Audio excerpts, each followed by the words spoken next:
We were never meant to find Station Echovale. It wasn't in any star charts. It didn't exist in official logs, and no automated survey drone ever recorded its orbit. And yet, there it was. Floating in the dead zone between systems Epsilon 3 and Ravelin. A place where even light seemed to slow down. Our navigation AI called it a sensor glitch. But the station called us something else. It called us home. The signal came 3 days prior. Simple. No encryption. A frequency not used in over 200 years. It repeated one phrase in clean, Terran standard. Observer code activated. Return protocol engaged. Echovale awaiting witness. The words meant nothing to command. But they meant everything to us. Because they were spoken in the voice of Captain Arlen Vex, dead for 74 years. My mentor. My commander. My friend. We had buried her in orbit around Theta Prime. And yet, this signal was live. Coming from a station that didn't exist. Command authorized a single approach team. 5 members. Myself included. Our ship, the Holobridge, rerouted silently under classified Directive Theta Black.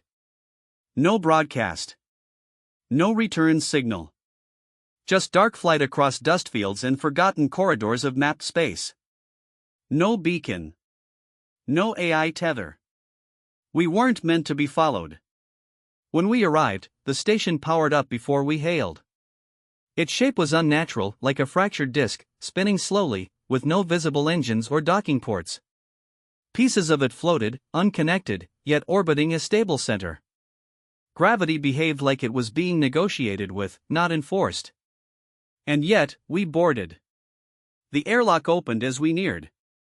Inside, clean corridors. Functional life support. Soft lighting that adjusted to our suits. The scent of nothing. No dust. No time. As if it had been built yesterday, or had never stopped building itself. The walls whispered. Literally. A low hum of voices layered so deep, you only noticed when you were still. Not words. Not thoughts. Just the suggestion of presence.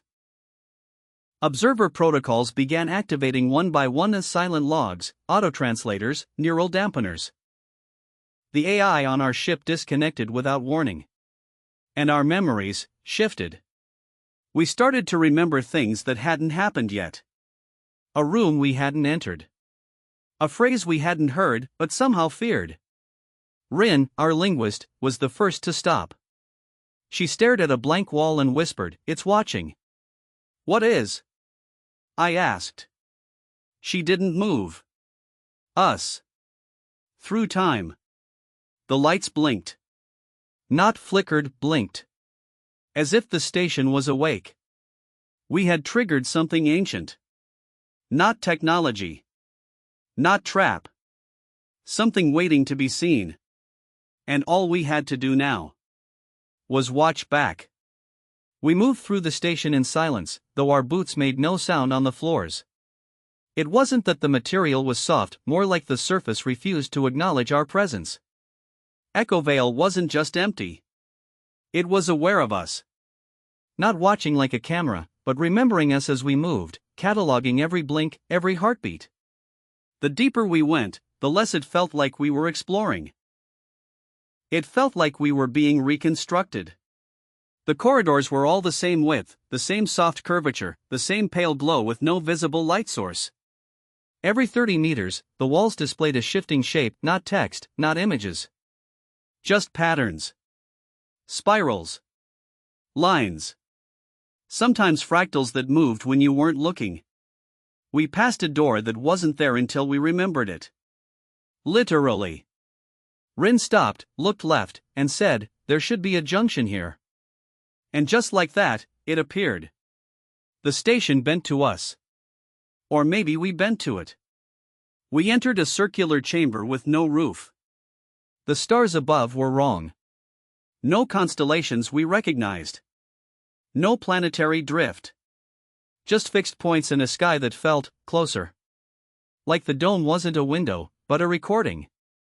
A memory of a sky from before humans named the stars. In the center, a pedestal. On it, a helmet. Old. Pre-imperial Terran design. Fused wiring, cracked visor. And on its interior glass, etched in scorched filament. Observer 01, status, watching. Juno, our tech lead, scanned it. This model predates the original Observer program by at least 100 years. This shouldn't exist. Terran, our exohistorian, crouched near the pedestal. No dust. No decay. And this isn't glass. It's layered thought. I stepped closer and touched the helmet. The room responded instantly. The walls pulsed. The stars shifted. And the helmet activated, projecting a flickering image in front of us. A figure appeared. Not a person. Not fully. A fractured silhouette, fragmented by static. Its voice came before its shape. I am the first. I did not observe a world. I observed time itself. The image stabilized for just a moment, enough to reveal the face. It was me. Older. Weathered. Eyes that had seen centuries. Rin stepped back. It's not playback. It's live. The voice continued. You are the echo of the original witness. You are here because I made the choice to remember. But memory comes with cost. The stars above us fell away. We weren't in the room anymore. We were standing on a broken space station, another station exploding in slow motion. Fragments suspended in timeless light. One version of Juno was screaming. Another was silent. Dozens of overlapping possibilities, each tethered to choices not yet made. And then, back. The room returned. The helmet sat silently again. But now, the pedestal displayed something new. Observer 02, status, awake. Terran whispered, it's recording us. I nodded. We've just become part of the observer chain. It began subtly. At first, we thought it was fatigue, residual psychological bleed from whatever projection the helmet had shown us. After all, hallucinations weren't new in deep space operations. But this was different. This wasn't illusion. It was overlap. Layered memory. Glimpses of ourselves in places we'd never been, wearing uniforms we didn't recognize, speaking languages we'd never learned but somehow understood. Terran was the first to fracture. We found him in the archive corridor, seated cross-legged beneath a wall of blinking filaments that looked like static but pulsed in response to his breath. He stared straight ahead, muttering quietly, repeating the same name. Leora. Leora. Leora. None of us knew anyone named Leora. But he did. He spoke about her like a wife. A daughter. A scientist. A traitor. He described 100 versions of her, some heroic, some monstrous. He spoke of children he never fathered. Wars he'd fought in. One moment he was smiling about her laughter, and the next, sobbing uncontrollably as if he'd just watched her die. I've lived these lives, he said finally. But not here. Not in this thread. They're all me. But, not me. Juno ran a neuroscan. No anomalies. Rin tried to isolate the source from the room. Nothing. The wall held no projection. The station wasn't playing anything. The memories were coming from us. I felt it later that cycle. In the sleep chamber, the lights dimmed on a timer. My cot accepted biometric input and initiated rest state. But I didn't dream. I shifted. One blink and I wasn't in the station. I was in a house on Earth. One I'd never seen. Rain fell against old glass windows. A wooden table. A ceramic mug with my initials ED. Someone entered the room. They looked like me, but older. They wore a smile I didn't recognize. behind them photos on the wall. Me. With a child. With a partner. Retired from service. Peaceful. Then it all dissolved at glass shattering in reverse. Back in the station. Heart racing. Alarms silent. I sat up and saw the wall ahead. It displayed a single word. Thread divergence confirmed. Rin reported similar experiences. She said she was walking through a temple, holding scrolls made of synthetic bone. Others bowed. She had 6 arms. Her name wasn't Rin. It was Kyathel. Yet she remembered me. We gathered in the observatory, the central node of the station.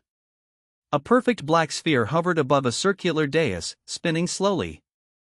We hadn't noticed it before. Or maybe it hadn't revealed itself. The sphere pulsed.